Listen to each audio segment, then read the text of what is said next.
ಸ್ನೇಹಿತರೆ ಎಲ್ಲರಿಗೂ ನಮಸ್ಕಾರ. ಇವತ್ತಿನ ವಿಡಿಯೋದಲ್ಲಿ ನಾವು ನಮ್ಮ 4ನೇ ತರಗತಿಯಲ್ಲಿ ಬರುವಂಥ ಪರಿಸರ ಅಧ್ಯಯನದಲ್ಲಿ ಬರುವಂಥ ಪ್ರಮುಖವಾದ ಅಂಶಗಳನ್ನ ನಾವು ಈ ವಿಡಿಯೋದಲ್ಲಿ ಸಂಪೂರ್ಣವಾಗಿ ತಿಳ್ಕೊಳ್ಳೋಣ. ಸೊ ಇದು ಯಾಕಂದ್ರೆ ಮುಂದೆ ಬರುವಂಥ ಎಕ್ಸಾಮ್ಗಳಾದಂಥ ಈ ಒಂದು TT ಎಕ್ಸಾಮ್ ಆಗಿರ್ಬೋದು, ಅದೇ ರೀತಿ 6 to 8 ಟೀಚರ್ ಎಕ್ಸಾಮ್ ಆಗಿರ್ಬೋದು, ಅದೇ ರೀತಿ ಈ ಒಂದು ಹೈಸ್ಕೂಲ್ ಟೀಚರ್ ರಿಕ್ರೂಟ್ಮೆಂಟ್ ಆಗಿರ್ಬೋದು. ಸೊ ಇದರೆಲ್ಲದರಲ್ಲೂ ಸಹ ಈ ಒಂದು ಪರಿಸರ ಅಧ್ಯಯನದ ಮೇಲೆ ಕ್ವಶನ್ಸ್ನ ಕೇಳಿರ್ತಾರೆ.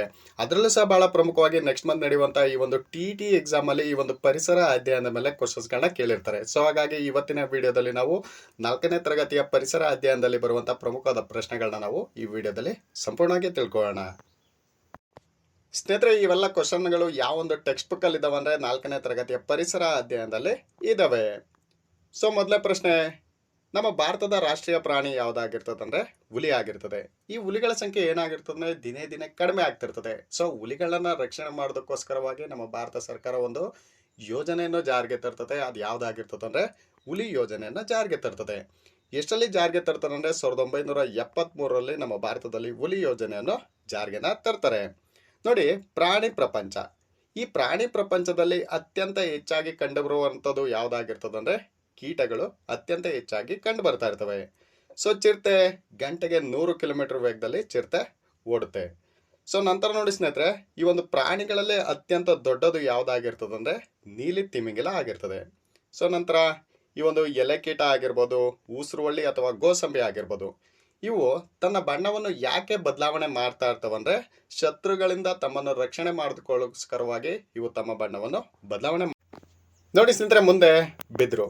ಈ ಒಂದು ಬಿದ್ರು ಹುಲ್ಲಿನ ಜಾತಿಗೆ ಸೇರಿದಂತ ಒಂದು ಸಸ್ಯ ಆಗಿರ್ತದೆ. ಸೊ ಇದನ್ನ ಹಲವಾರು ಸಲ ಎಕ್ಸಾಮ್ ಅಲ್ಲಿ ಕೇಳಿದರೆ. TT ಎಕ್ಸಾಮ್ ಆಗಿರ್ಬೋದು, FD ಆಗಿರ್ಬೋದು, SDA ಆಗಿರ್ಬೋದು, ಹಲವಾರು ಸಲ ಎಕ್ಸಾಮ್ ಅಲ್ಲಿ ಈ ಒಂದು ಕ್ವಶನ್ಸ್ ನ ಕೇಳಿದ್ದಾರೆ. ನಂತರ ಕೆಲವೊಂದು ಜಾತಿಯ ಸಸ್ಯಗಳು ಏನ್ ಮಾಡ್ತಾವಂದ್ರೆ ಎಲೆಗಳಿಂದಲೇ ಸಸಿಗಳನ್ನ ಹುಡ್ತವೆ. ಸೊ ಅದಕ್ಕೆ ಉದಾಹರಣೆ ಆದಂತ ಒಂದು ಸಸ್ಯ ಯಾವ್ದಾಗಿರ್ತದೆ ಅಂದ್ರೆ ಬ್ರಯೋಫಿಲಮ್. ವೆರಿ ಇಂಪಾರ್ಟೆಂಟ್ ಇದು. ನಂತರ ಕರಾವಳಿ ಭಾಗದಲ್ಲಿ ಬೆಳೆಯುವಂತ ಈ ಒಂದು ಮ್ಯಾಂಗ್ರೋವ್ ಕಾಡುಗಳ ಸಸ್ಯಗಳ ಬೀಜಗಳು ಸಸ್ಯಗಳಲ್ಲೇ ಮೊಳಕೆ ಆಗ್ತವೆ. ಸೊ ಸಸ್ಯಗಳಲ್ಲೇ ಮೊಳಕೆಯಾಗಿ ಸಸಿಗಳು ನೆಲಕ್ಕೆ ಉದ್ರಿ ಏನ್ ಮಾಡ್ತವಂದ್ರೆ ಬೆಳಿತವೆ. ನಂತರ ವೆರಿ ಇಂಪಾರ್ಟೆಂಟ್ ಇದು ಕೀಟಾರಿ ಸಸ್ಯಗಳು. ನೋಡಿ ಸ್ನೇಹಿತರೆ, ಈ ಒಂದು ಕೀಟಾರಿ ಸಸ್ಯಗಳು ಯಾವ್ದಾಗಿರ್ತವಂದ್ರೆ ಹೂಜಿ ಗಿಡ ಆಗಿರ್ಬೋದು, ಕೋಬ್ರಾ ಲಿಲ್ಲಿ ಆಗಿರ್ಬೋದು, ಡ್ರಾಸೆರಾ ಆಗಿರ್ಬೋದು, ಇವೆಲ್ಲ ಸಸ್ಯಗಳು ಏನಾಗಿರ್ತವಂದ್ರೆ ಕೀಟಗಳನ್ನ ತಿಂದು ಏನ್ ಮಾಡ್ತವಂದ್ರೆ ಬದುಕ್ತವೆ. ಸೊ ಹಾಗಾಗಿ ಇವುಗಳನ್ನ ಕೀಟಾರಿ ಸಸ್ಯಗಳು ಅಂತ ಕರಿತವೆ. ಕೀಟಾರಿ ಸಸ್ಯಗಳಂದ್ರೆ ಹೂಜಿ ಗಿಡ ಆಗಿರ್ಬೋದು, ಕೋಬ್ರಾ ಲಿಲ್ಲಿ, ಡ್ರಾಸೆರಾ ಆಗಿರ್ತದೆ. ನಂತರ ವೆರಿ ಇಂಪಾರ್ಟೆಂಟ್ ಇದು ಪ್ರಪಂಚದಲ್ಲೇ ಅತ್ಯಂತ ದೊಡ್ಡದಾದಂಥ ಸಸ್ಯದ ಬೀಜ ಯಾವ್ದಾಗಿರ್ತದಂದ್ರೆ ಕೋಕೋ ಡಿಮೇರ್ ಆಗಿರ್ತದೆ. ಸೊ ಇದು 18 kg ತೂಕ ಇರ್ತದೆ. ನಂತರ ನಮ್ಮ ಕರ್ನಾಟಕದಲ್ಲಿ 5 ರಾಷ್ಟ್ರೀಯ ಉದ್ಯಾನವನಗಳಿದ್ದಾವೆ, ಅದೇ ರೀತಿ 5 ಪಕ್ಷಿಧಾಮಗಳಿದ್ದಾವೆ, ಅದೇ ರೀತಿ 16 ವನ್ಯಧಾಮಗಳು ಇದ್ದಾವೆ. ನಂತರ ನೋಡಿ ಸ್ನೇಹಿತರೆ, ಪ್ರಪಂಚದಲ್ಲಿ ಅತ್ಯಂತ ದೊಡ್ಡದಾದಂಥ ಹೂವು ಯಾವ್ದಾಗಿರ್ತದಂದ್ರೆ ರೆಪ್ಲೇಸಿಯಾ ಹೂವು. ಪ್ರಪಂಚದಲ್ಲಿ ಅತ್ಯಂತ ದೊಡ್ಡದಾದಂಥ ಹೂವು ಯಾವ್ದಾಗಿರ್ತದಂದ್ರೆ ರೆಪ್ಲೇಸಿಯಾ ಹೂವು ಆಗಿರ್ತದೆ. ನಂತರ ನೋಡಿ, ನಮ್ಮ ಭಾರತದಲ್ಲೇ ಅತ್ಯಂತ ಚಿಕ್ಕದಾದಂಥ ಹೂವು ಯಾವ್ದಾಗಿರ್ತದಂದ್ರೆ ನಮ್ಮ ಭಾರತ ದೇಶದಲ್ಲಿ ಅತ್ಯಂತ ಚಿಕ್ಕದಾದಂಥ ಜಲಸಸ್ಯದ ಹೂವು ಯಾವ್ದಾಗಿರ್ತದಂದ್ರೆ ಉಲ್ಫಿಯಾ ಹೂವು ಆಗಿರ್ತದೆ. ನಂತರ ಪ್ರಪಂಚದ 15 ಅತಿ ಸುಂದರ ಹೂಗಳಲ್ಲಿ ಲಂಟಾನ ಅಥವಾ ಬೇಲಿಗಿಡ ಹೂವು ಸಹ ಒಂದಾಗಿರ್ತದೆ. ನೋಡಿ, ಗುಲಾಬಿ ಅಥವಾ ರೋಸ್. ಈ ಒಂದು ಗುಲಾಬಿ ಹೂವಿನಿಂದ ಸುಗಂಧ ದ್ರವ್ಯವನ್ನು, ಅದೇ ರೀತಿ ರುಚಿಕರವಾದಂಥ ಆರೋಗ್ಯಕ್ಕೆ ಒಳ್ಳೆಯದಾದಂಥ ಗುಲ್ಕನ್ ಎಂಬ ಸಿಹಿಯನ್ನು ತಯಾರಿಸ್ತಾರೆ. ಯಾವುದರಿಂದ? ಗುಲಾಬಿ ಹೂವಿಂದ. ನಂತರ ಈ ಒಂದು ಹೂವಿನ ಕೃಷಿಯಲ್ಲಿ ಕರ್ನಾಟಕವು ಏನಾಗಿದೆ ಅಂದರೆ ಅತ್ಯಂತ ಮುಂದಿದೆ. ನಮ್ಮ ಕರ್ನಾಟಕದಲ್ಲಿ ಈ ಒಂದು 75 ಭಾಗದಷ್ಟು ಹೂಗಳು ನಮ್ಮ ಕರ್ನಾಟಕದಲ್ಲೇ ಉತ್ಪಾದನೆ ಆಗ್ತದೆ ನೋಡ್ರಿ. ನಂತರ ನಮ್ಮ ದೇಶದ ಹೂಗಳನ್ನು ವಿದೇಶಕ್ಕೆ ಏನು ಮಾಡ್ತಾರೆ ಕಳಿಸ್ಕೊಡ್ತಾರೆ. ಮುಂದೆ ನೋಡಿ ಸ್ನೇಹಿತರೆ, ಜಲಸಂಪನ್ಮೂಲದಲ್ಲಿ ಭಾರತ ಪ್ರಪಂಚದಲ್ಲಿ ಅತ್ಯಂತ ಶ್ರೀಮಂತ ರಾಷ್ಟ್ರ ಆಗಿರ್ತದೆ ನಮ್ಮ ಭಾರತ ದೇಶ.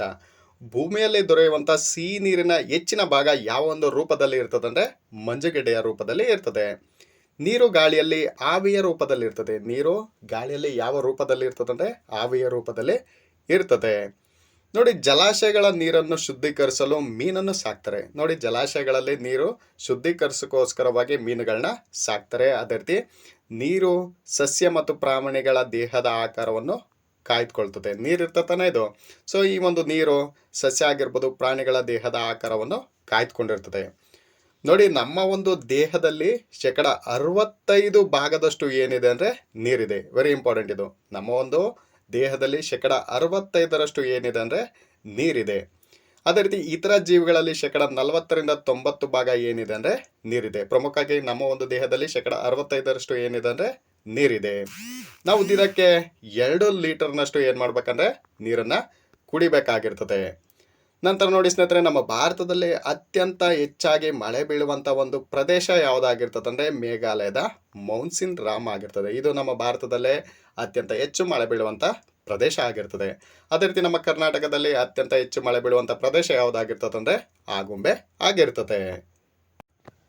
ನೋಡಿ ಸ್ನೇಹಿತರೆ, ಮುಂದೆ ನೀರಿನಲ್ಲಿರುವಂಥ ವಿಷಕಾರಿ ರಾಸಾಯನಿಕಗಳು ಯಾವುದಾಗಿರ್ತವೆ ಅಂದರೆ ಫ್ಲೋರಿನ್ ಆಗಿರ್ಬೋದು, ಪಾದರಸ ಆಗಿರ್ಬೋದು, ಆರ್ಸೆನಿಕ್ ಆಗಿರ್ಬೋದು, ಸೀಸ ಆಗಿರ್ಬೋದು.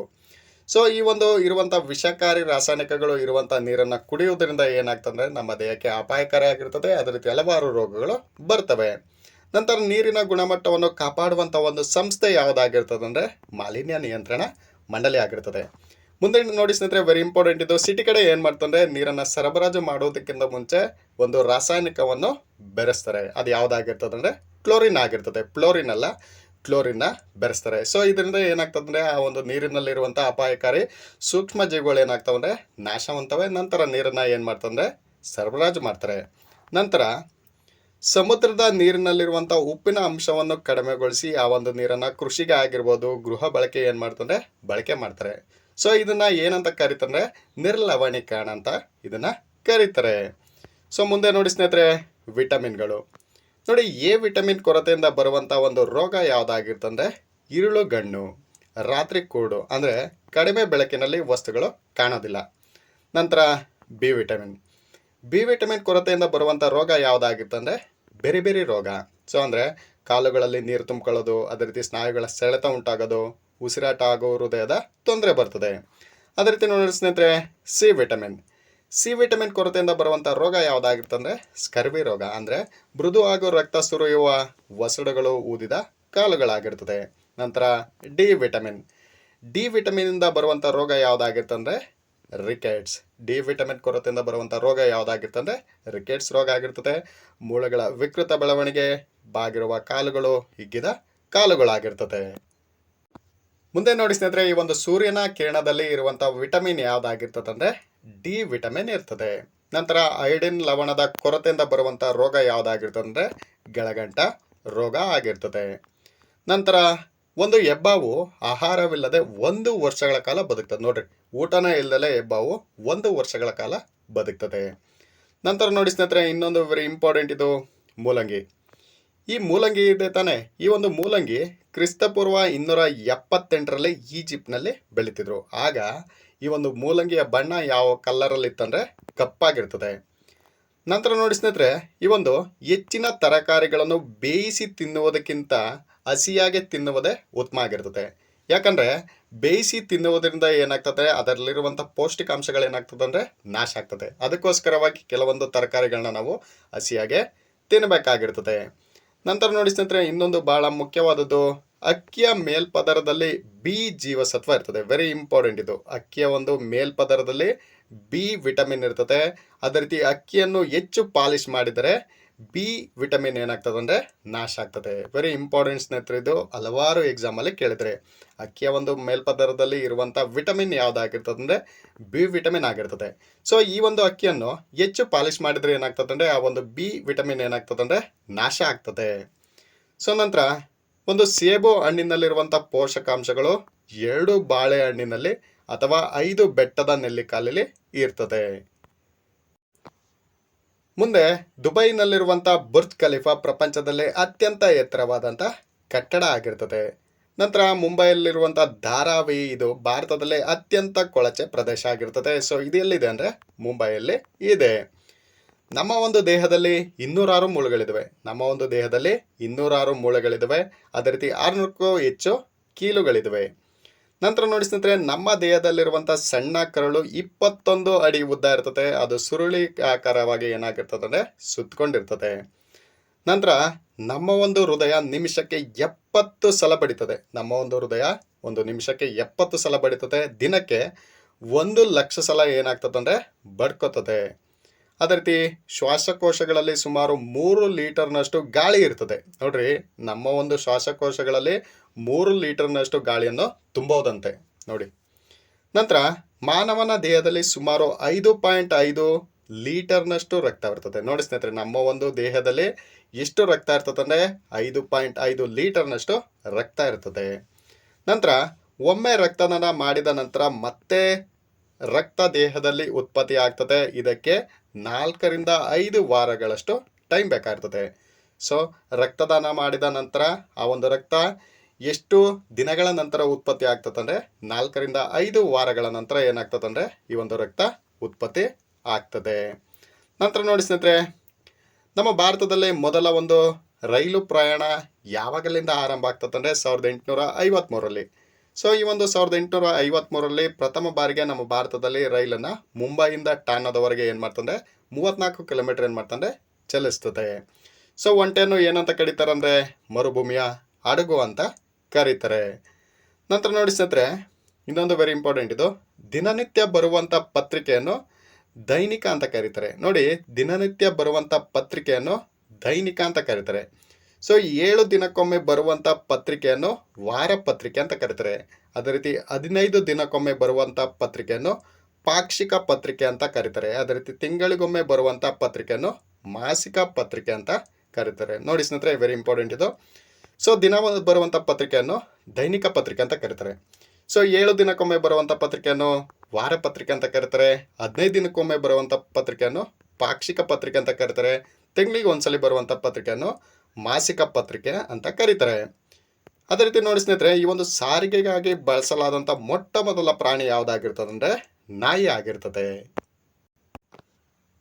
ನೋಡಿ, ಮುಂದೆ ನಮ್ಮ ಕರ್ನಾಟಕದ ಧ್ವಜದ ಬಣ್ಣ ಹಳದಿ ಮತ್ತು ಕೆಂಪು. ಕರ್ನಾಟಕದ ಪ್ರಾಣಿ ಆನೆ. ಕರ್ನಾಟಕದ ಹೂವು ಕಮಲ. ಕರ್ನಾಟಕದ ವೃಕ್ಷ ಶ್ರೀಗಂಧ ಮರ. ಕರ್ನಾಟಕದ ಪಕ್ಷಿ ನೀಲಕಂಠ ಆಗಿರ್ತದೆ. ನಮ್ಮ ಭಾರತದ ರಾಷ್ಟ್ರೀಯ ಪ್ರಾಣಿ ಹುಲಿ. ಸೊ ಹುಲಿ ಯೋಜನೆಯನ್ನು ಜಾರಿಗೆ ತಂದಿತ್ತು 1973ರಲ್ಲಿ. ರಾಷ್ಟ್ರೀಯ ಹೂವು ಕಮಲ. ರಾಷ್ಟ್ರೀಯ ಪಕ್ಷಿ ನವಿಲು ಆಗಿರ್ತದೆ. ರಾಷ್ಟ್ರೀಯ ಮರ ಆಲದ ಮರ.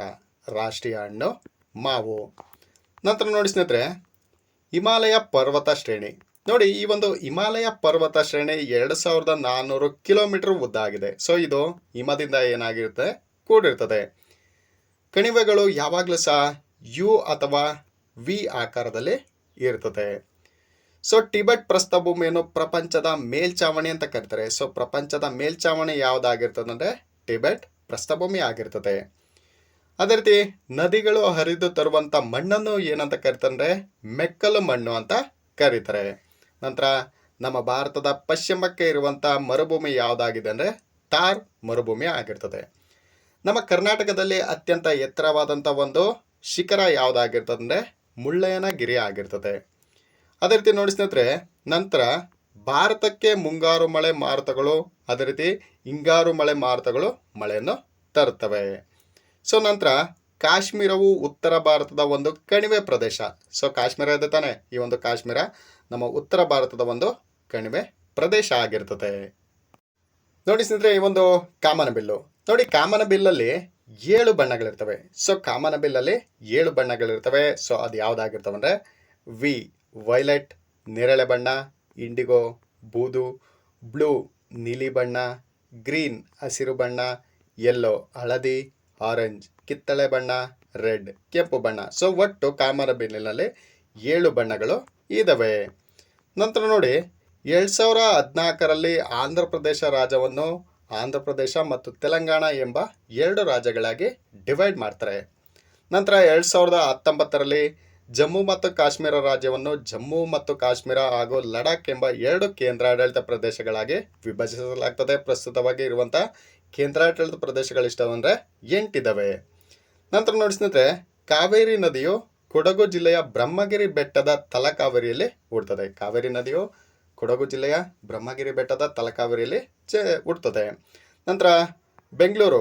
ಸೊ ಈ ಒಂದು ಬೆಂಗಳೂರು ಮಾಹಿತಿ ತಂತ್ರಜ್ಞಾನಕ್ಕೆ ಹೆಸರುವಾಸಿಯಾಗಿದೆ. ಸೊ ಅದಕ್ಕೋಸ್ಕರವಾಗಿ ಈ ಒಂದು ಬೆಂಗಳೂರನ್ನ ಸಿಲಿಕಾನ್ ಸಿಟಿ ಅಂತ ಕರೀತಾರೆ.